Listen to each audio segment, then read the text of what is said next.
Peace, everyone. I hope you're very well, wherever you may be.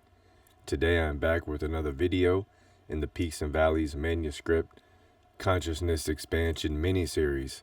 And I have been going over in past videos the beginning of Peaks and Valleys, which is a book I recently published.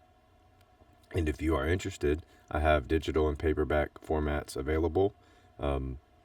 So the links will be in the description below. And if you don't have access to any of those, reach out to me personally if you are interested, and I will personally see if I can send a copy. I do have some physical copies myself. So with that being said, get comfortable. We're going to jump right into Peaks and Valleys Chapter 2. I have gone over Chapter 1 in prior videos, and we might reference it and take a look at it in some of the following videos. All of this material syncs together. It can be referenced anytime at any place of the book. So with that being said, let's go ahead and get right into it. Also want to thank anybody for being here. If you have made it to this channel and seen any of these videos, and any of these videos have helped you, that's awesome. That's what I'm here for. So it's really not the video, it's really you helping you. I'm just reminding everybody that whatever challenges or goals you are working to accomplish, that we are here to assist each other getting there and encourage each other in the process. You're gonna have fight your own battles, but hopefully I can share some material that can resonate and internalize with the individual seeking to expand to further levels of awareness and consciousness in their soul journey and life experience. Chapter 2, Harnessing Power of Mind. Heaven is in the mind within you, astral traveler. Love is heaven. Love is light. Light is born from the darkness. The continuous cycle exists every day and night, interweaving what appears to be on the external planes. We look up at the sky and observe at the ocean blue ceiling that seems to encapsulate our existence fades to black and opens a ceiling of flickering luminaries millions of miles distant. This is my intro to the chapter because we tend to not pay attention to the weaker part of ourselves or the dark parts, or however you want to look at that.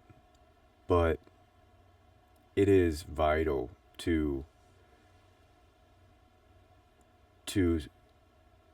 attain balance. We must go into those darker parts. We must go into the darkness and understand that the light is born from the darkness, and in our subconscious is the blueprint, in our mind is the blueprint of our imagination, where creative potential unravels through our spirit, through our life spirit. This book breaks that down and explains how these faculties tie together. Day and night. We're in night 1/3 of each day. So we interface with darkness much more than we realize, which is mentioned here. The luminaries in the sky, the celestial configurations, are advanced. They are communicating with one another, and there is resonance that permeates our firmament and Mother Earth and our entire body. So in that darkness, the cosmos, these lights, these luminaries, are highly energetic beings. These are living beings like you and I. All right. Humans are one with this outer world projection, as all constellations and celestial bodies are moving through internal energy systems of all living forms of living and non-living ethereal and material realms. For the human, we contact internal darkness directly when we shut our eyes from light of the external world. This is an excellent time to pause for a moment and read again the last sentence. For this vital note is acknowledgement of the life experience of human beings entering internal darkness every single day and night cycle. Our interactions in the darkness are so common we overlook the fact it happens every day of our waking lives as we dream and traverse astral realms, both during restful periods and waking periods. Is darkness a portal? Now, back to the stars above. Astrological mapping was conducted for thousands of years by humans to develop a deeper understanding of the universe. Whilst mapping these vibrational fields of moving luminaries, sometimes miraculous spontaneous light shows, atmospheric depressurization, and molecular discharges have been recorded as past phenomena throughout centuries. The zodiac is but a mapping of internal vibrational fields of human consciousness for us to resource in its highest frequency forms. Many mythologies were designed to archetypically represent what appeared to be omniscient energy forms that were displayed not only in the heavens but also in the surrounding environmental biofields of electricity and magnetism in the material plane. I'm addressing nature as universal. Nature's not just the birds and the trees and the water and rocks. Nature's everything. All of the forces, the cosmos, as well. All interweaving and inextricably linked, comprised of similar materials at subquantum levels. Now, for some, this seemed to be magic of the gods, of the netters, of Egyptian, the Neteru, the forces of nature. Unexplained phenomena striking emotions of fear into the subconscious of many. For other individuals, a deeper curiosity and intention led to profound discoveries seemingly far ahead of their time. This is noted to bring forth the unraveling of mythologies to etch into the universal collective mind a rendition of their own belief systems, including branching developments of philosophies and religions. So, homunculi, egregores, collective thought forms are created and live as entities in subtle energy fields for thousands of years, even long after the original creator manifested the entities or creators collectively. All right. Regarding the last two paragraphs, these systems have been interwoven into the collective mind and have become undeniably and eternally linked to human consciousness, into the subconscious mind of all that is. Similarly, belief systems can increase the power of their existence by harnessing thought frequencies of populations of individuals with limited like-minded ideals and programming their systems of belief. Not one time in this book is it to tell you what to believe. It's attempting to convey a zoom-out perspective and give context to how people's programming systems work and how belief systems construct cultural normalcies and conformities subconsciously, even without people being aware. Okay?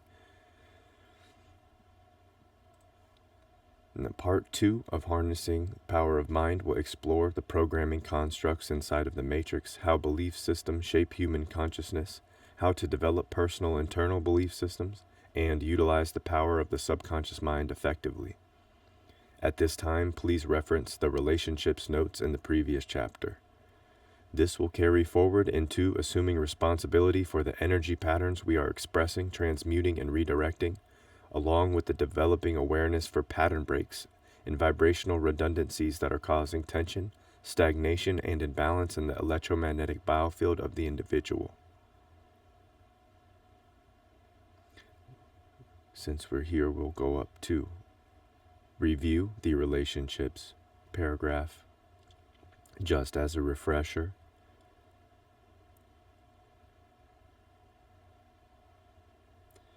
And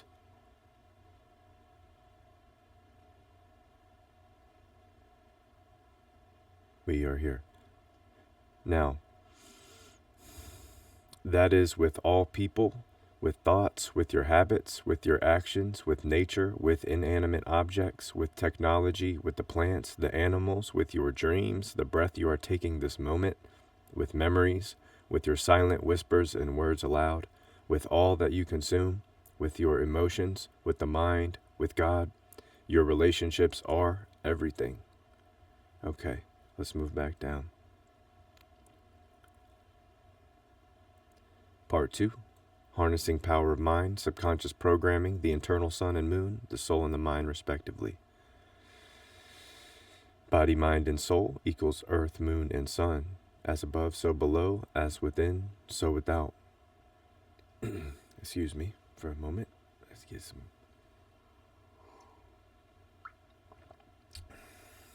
All right. The human being is manifesting reality from the inside out. The individual who wills to assume responsibility of the mind power and its faculties recognizes the direct reflection of mind to matter or material plane. Most of the human mind is recognized in psychology as the subconscious, a collective storehouse of everything that has existed in the life experiences of an individual.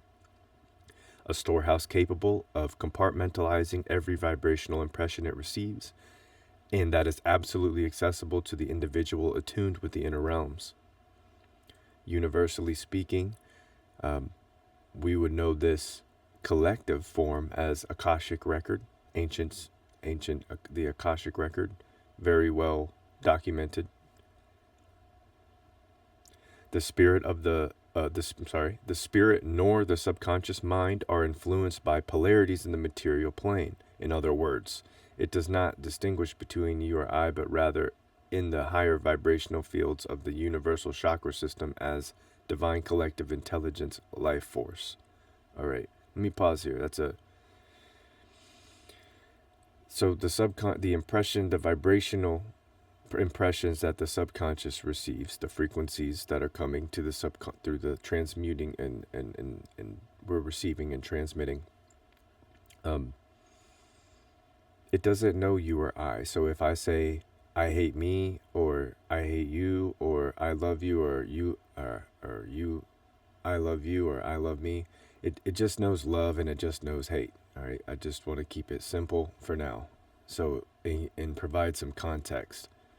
Because your words are spells, and how you speak is dictate the vibration even of your voice and where you're speaking from. Some people speak from here. Some people, think with your dick, as the male would say, sexually hypersexualized in their thought. So these are certain frequencies that can affect the spirit in the lower sensuous realms. However, the subconscious impression doesn't distinguish you or I. These are vibrational impressions received and stored. As mentioned, every experience which we recollect as memory, somewhat via recollection or intellect, being able to apprehend images and recall them at will in extreme detail, versus like intuition being more holistic, retrieval from a perpetual chaotic source. Let's say that is the mind. As you could think, you're always thinking about things. Your mind's always got all kinds of stuff popping in. All right, let me continue.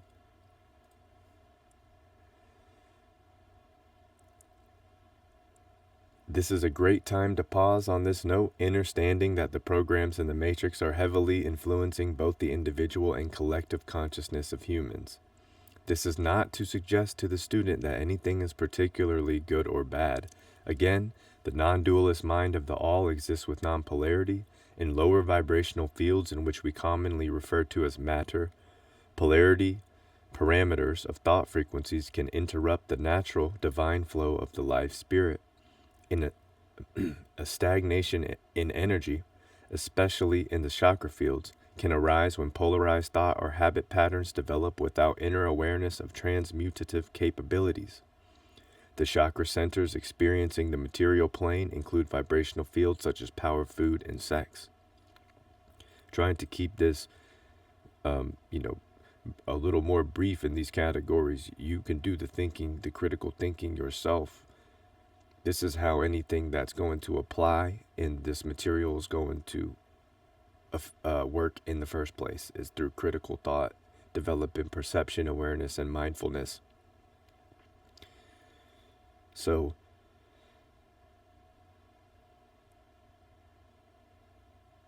when we polarize our thought, meaning our energy patterns of thought and actions, they get stuck and trapped in our lower sensuous, pleasure-filling energy fields, okay? And our response systems become habitualized or ritualized to that energy pattern, which then likens that frequency to its environmental stimulus, and develops a relationship chemically. Even if we're not thinking about it, all these invisible, subtle energy forces are developing very strong relationships. That's where addiction in the micro world, microcosm, is developing. As it plays out in our physical worlds, we call it cigarettes, or cigarette addiction, or sugar, food addiction, or drug addiction, or porn addiction, or, money addiction. I mean, these are very imbalanced, extremely polarized relationships, meaning there is no work done by the individual to balance their energy pattern. So let's continue.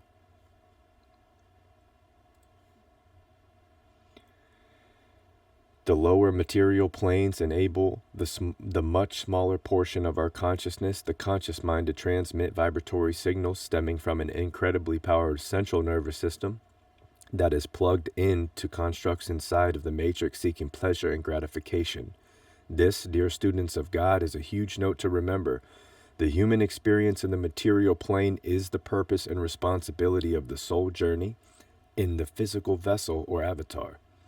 Look, I don't really like to use that word too much just because of the movies, but for the sake of having different names and also giving them real context and not entertainment context.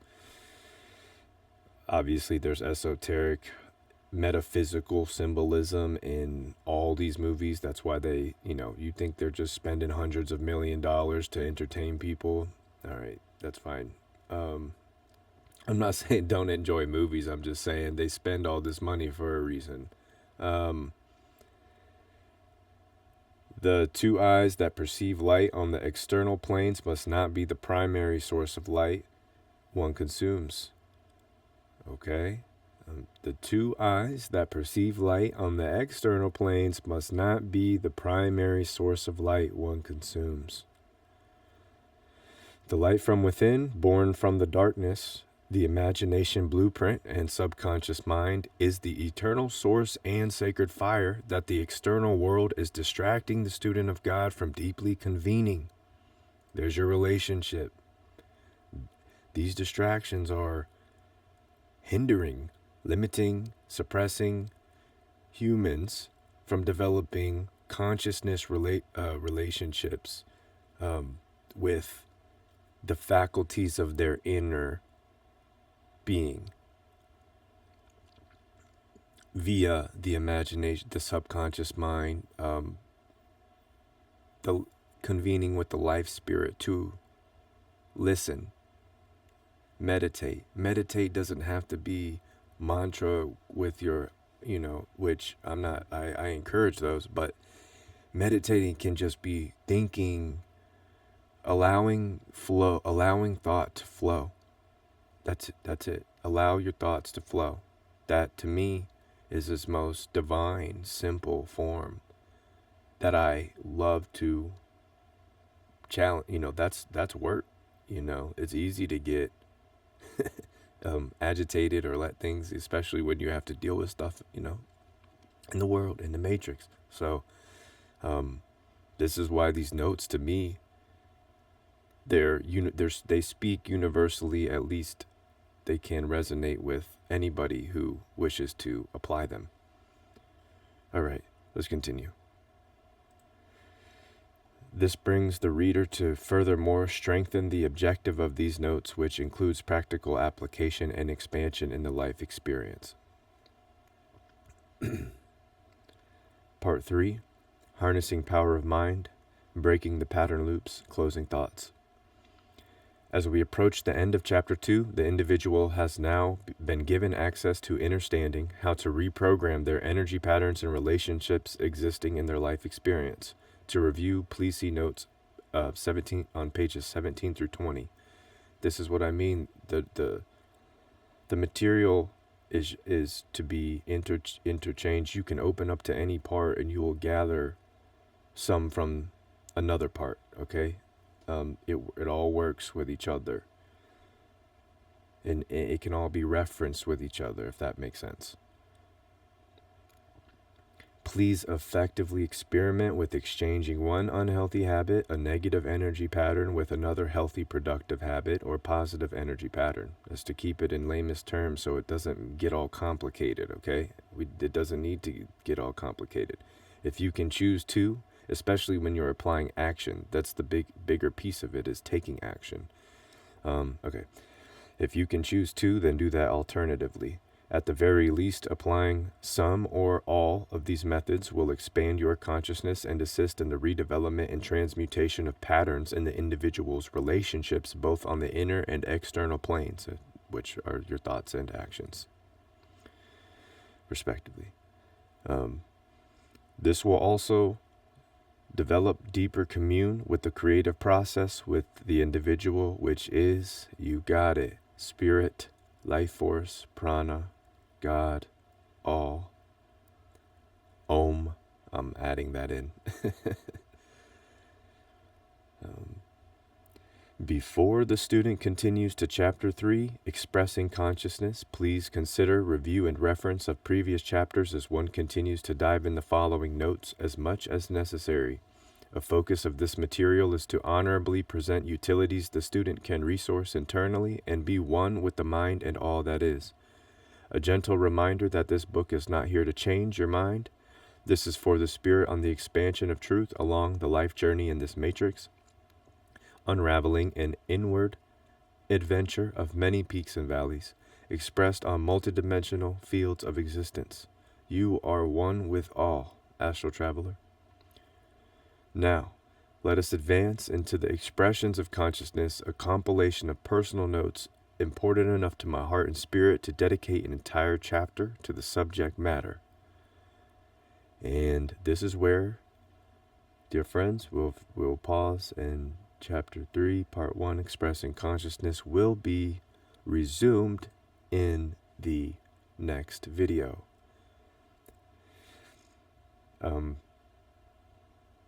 I hope that you got even a little bit out of this presentation, and I will continue to go through this material.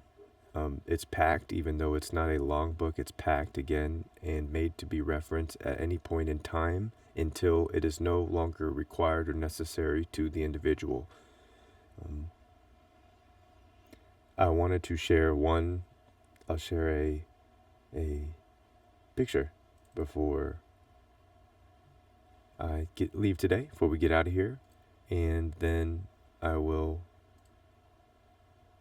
get on out of here and get outside. It's kind of chilly here in Georgia, but nonetheless the sun is shining and the birds are chirping. It's beautiful. Let's see. You just have to dress warm. All right, let me see. I'm pulling this over. I've shown this picture before. It's not. This is a, this picture's online.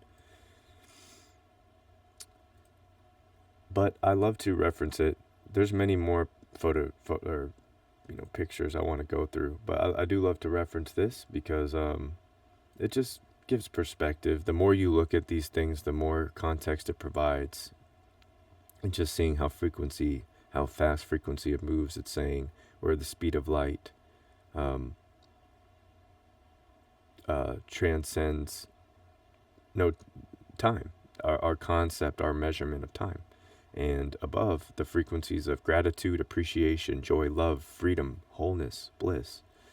You know, regardless of someone, the point isn't, oh, is that exactly the frequency line? Like, no, it's look at it in its whole, zoom out. And this is powerful for me, just in presentation of the waveforms and seeing at the bottom.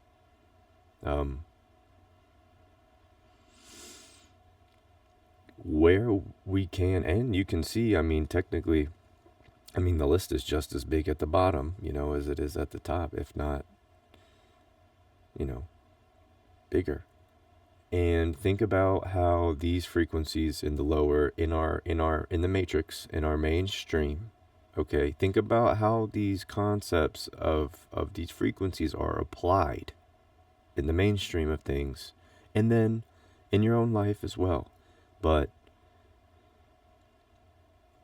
the balance in life, or why, let's say, a lot of people are imbalanced, may be in the frequency of thought. Of course, nourishing our bodies. Our food is medicine. It should be considered medicine, in my humble opinion.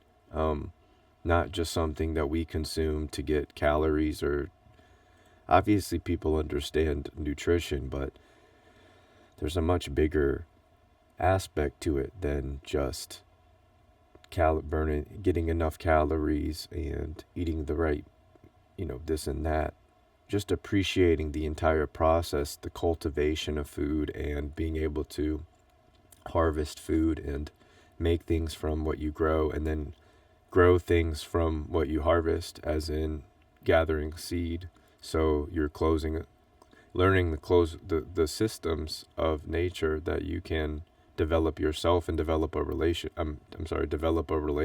with yourself, and see how these bring you to higher frequencies of gratitude, higher frequencies of thought, including gratitude. This connection helps with that balance, as today in the modern world we are distracted with technology. As much as it has utility, it can be detriment to people who are trying to spiritually expand. And even if you're not, you may not be aware of the amount of time you spend with things. So this perception awareness, the development of perception awareness, and understanding divine life force intelligence, what we refer to God, prana, Netharu, the forces of nature, as the Egyptians has said, and ancient Vedic texts have documented 10,000 years ago, the same universal waveforms, the sinusoidal waveforms, and how they dance, if you will, how they interact and communicate, and how they are living. And through time, we're now up to 2020, going into 2025, and our instruments and science tools today are rehashing and reaffirming that these ancient civilizations were highly advanced beings. So keep learning and enjoy the process. Don't feed into too many distractions, as we are moving into 2025 Gregorian year and approaching the year of the snake. As one might imagine, there will be distractions in the mainstream, in the matrix, always.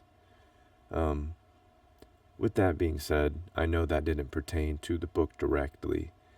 So, just a little excerpt for the day I'll add as we're moving into 2025. So, with that being said, I will get off here. Everybody have fun and enjoy the holidays. If you're with family, don't argue about politics. Just, enjoy the food and enjoy enjoy the time. Enjoy the time. In the process of life, in the journey, we're going to experience challenges, and we must embrace every one of them. Um, you will become stronger from that instead of deciding to, I don't know, not face them, not embrace. So, especially this time of year, we've noticed over the past 4 or 5 years the differences in frequencies of thought of individuals, but instead of letting that conflict our appreciation and gratitude for people who have different opinions, we should embrace that, because it gives us perspective and we can appreciate what we have learned and not put our hate or just shitty energy into wasteless moments of talking about how other people should be doing this or should be thinking this, or just waste of time and energy. So anyways, you can step out and again look at these visuals. Help me even in life apply concept as I do critical thinking and observation.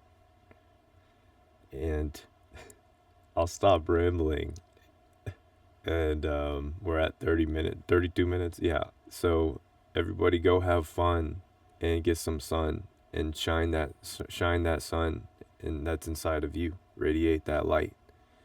That is your creative flow. That is your creative potential. So unravel that essence. All right. If you have any questions or concerns, please reach out to me. And until then, please take care. And I'll see you again in another video. Much love. Peace.